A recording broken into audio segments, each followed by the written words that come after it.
दोस्तों नमस्कार, मैं सुब्रतो। सभी को बुक रिव्यू का इस चैनल में फिर से स्वागत। उम्मीद है किताब का पहला भाग आपने ज़रूर सुना होगा। नेपोलियन हिल द्वारा लिखे गए इस किताब का दूसरा भाग से आज हम लोग विस्तार से परिचित होंगे। दूसरा भाग का नाम है इच्छा। कॉन्फिडेंट रहना सबसे अहम बात है। बाहर से कितना ही खस्ता हाल दिखे, अंदर से विचार शहंशाह जैसी होनी चाहिए। अध्याय का शुरू में ही मिस्टर वार्न्स के उदाहरण मिलेंगे, जो एक दिन उस महान आविष्कारक थॉमस एडिसन का बिजनेस पार्टनर बन चुके थे। सिर्फ इच्छा और कामना से ऊपर उठकर सोते जागते मिस्टर वार्न्स का इकलौती प्रबल इच्छा थी कि उसे उन महान आविष्कारक का बिजनेस पार्टनर बनना ही होगा।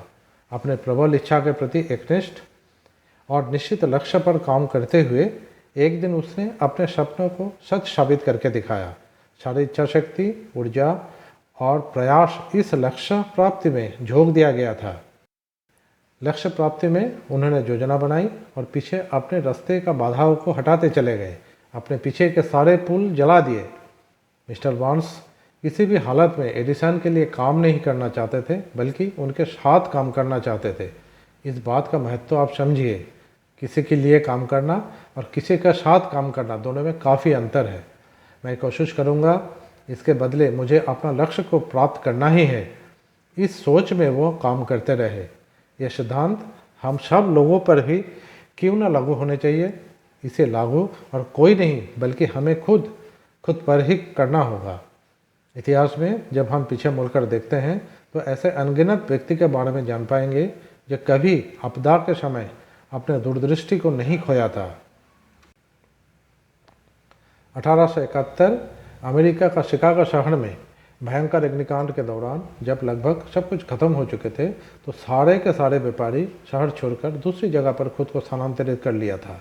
लेकिन मार्शल फील्ड ने कभी अपना जगह नहीं छोड़ा और इस जलते हुए स्थान पर अपने जले हुए दुकान की तरफ देखते हुए कसम खाए थे कि वो दोबारा अपने किस्मत को बुलंदी पर ले जाएंगे। और फलस्वरूप तैयार हुआ था उस समय के विश्वविख्यात retail chain company Marshall Field and company, जो आने वाले कई वर्षों तक दुनिया में राज करता रहा।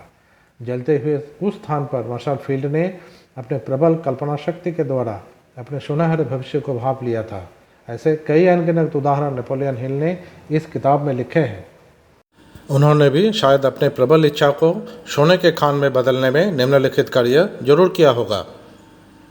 पहला, जिसे हासिल करना है उसकी निश्चित मात्रा में सोच। दूसरा, बदले में आप क्या देना चाहते हैं। तीसरा, उसके प्राप्ति की एक निश्चित तारीख तय कर लेना। चौथा, निश्चित योजना के मुताबिक काम करते रहना। पांचवा, सभी का एक स्पष्ट संक्षिप्त ब्यौरा लिखना। छठा, लिखे हुए ब्यौरा को दिन में 2 बार पढ़ना, सुबह उठने के बाद और रात को सोने से पहले। सफलता के बारे में सोचकर जब कोई कार्य करता है तब वो व्यक्ति जरूर इसका सपना देखता होगा। जब लोग इन्हें मूर्ख कहता है तो उन्हें समझ लेना होगा कि वो सही दिशा पर चल पड़ा है। थॉमस एडिसन की दुनिया को रोशनी दिखाने का सपना, राइट बंधुओं द्वारा आसमान में उड़ने का सपना हो, या मार्कोनी द्वारा वायुशक्ति का दोहन में अपना सारा जीवन खपा देना, सब कुछ सही दिशा पर चलने का उदाहरण था। इस अध्याय में कुछ और ऐसे महान लोगों के बारे में भी जानेंगे जो किसी आपदा या संकट के समय अपने अंदर छुपे दूसरे व्यक्तित्व को खोज लिया था। Charles Dickens, Helen Keller, O Henry, Robert Barnes, Beethoven, Milton जैसे कई हस्ती इनमें शामिल है। आप खोजेंगे तो और भी ऐसे लोग पाएंगे। इन महान लोगों के काम के प्रकृति से हमें प्रेरणा लेना होगा। अपने वर्तमान स्थिति, आर्थिक तंगी, दुख से नज़र हटाकर समृद्धि और अमीरी की तरफ फोकस करना है। नेपोलियन हिल ने न केवल दूसरे महान आदमी के बारे में इस किताब में लिखे हैं, बल्कि उनके निजी जीवन में आया संघर्ष के बारे में भी लिखा है। उनका खुद का बच्चा जो जन्म से ही सुनने में असमर्थ था, पिता ने किस तरह कई वर्षों तक लगातार मेहनत और प्रबल इच्छा के द्वारा अपने बच्चों को सुनने में समर्थ बनाया था। उस संघर्ष भरे कहानी को पढ़ के हमें बहुत कुछ सीखने को मौका मिलेगा। उस बच्चे का जीवन बदल चुका था।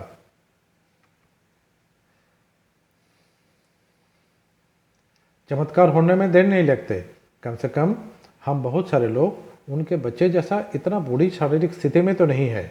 आस्था के साथ दिल से किए गए प्रार्थना, इच्छा शक्ति और उस दिशा में लगातार किए गए काम प्रकृति को भी हरा दिया। लोग बोलेंगे सपने देखना छोड़ दो, तो क्या आप ये सलाह मान लेंगे? नहीं ना। किताब के अगले भाग के साथ दोबारा मुलाकात होगा। तब तक स्वस्थ रहिए, खुश रहिए, परिवार का ख्याल रखिए।